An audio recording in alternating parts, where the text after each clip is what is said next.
মই কবিতা মই আপোনাক সকলোকে নমস্কাৰ জনালোঁ আৰু মোৰ ইউটিউব চেনেল কবিতা দাস বৰ্মনলৈ আপোনালোকক সকলোকে স্বাগতম জনালোঁ। মই আজি বনাব ওলাইছোঁ আপোনাৰ কুকুৰা মাংস বাঁহৰ গাজেৰে। মইনো কেনেকৈ বনালোঁ আপোনালোকে এবাৰ চাব আহকচোন। কুকুৰা মাংস আধা কেজি, তাৰপিছত বিলাহী দুটা, আলু দুটা, জলকীয়া দুটা, আদা অকণমান খুন্দি লৈছোঁ, নহৰু আপোনাৰ অকণমান থেতেলিয়াই লৈছোঁ। এয়া হৈছে বাঁহৰ গাজ আৰু হালধি, নিমখ। এইখিনি মই গোটেইখিনি কুকাৰত দি দিম।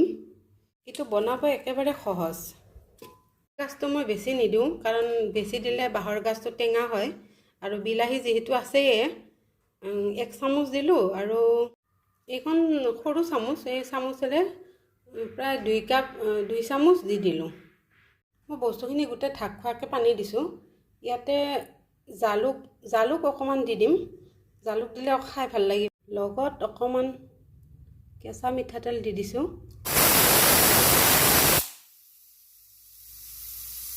চিটিটো মাৰাৰ লগে লগে ধুনীয়া গোন্ধ এটা ওলাইছে।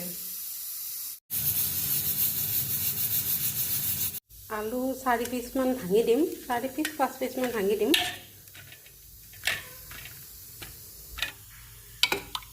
আলুখিনি ভাঙি দিলেহে ইয়াতে খাব ভাল লাগিব, নহ'লে আঞ্জাখন অকণমান পনীয়া পনীয়া হৈ আছে।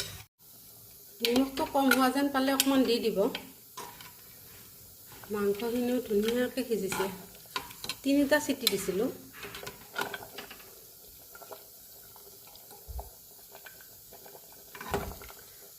জ্বলাটো বেছি হোৱা নাই। আপোনালোকে ভাবে যদি জ্বলাটো বেছি খাম বুলি, তেতিয়াহ'লে জ্বলাটো দি দিব।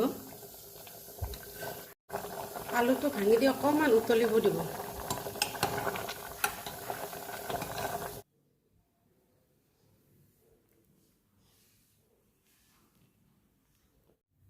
ভিডিঅ'টো শেষলৈকে চোৱাৰ বাবে ধন্যবাদ।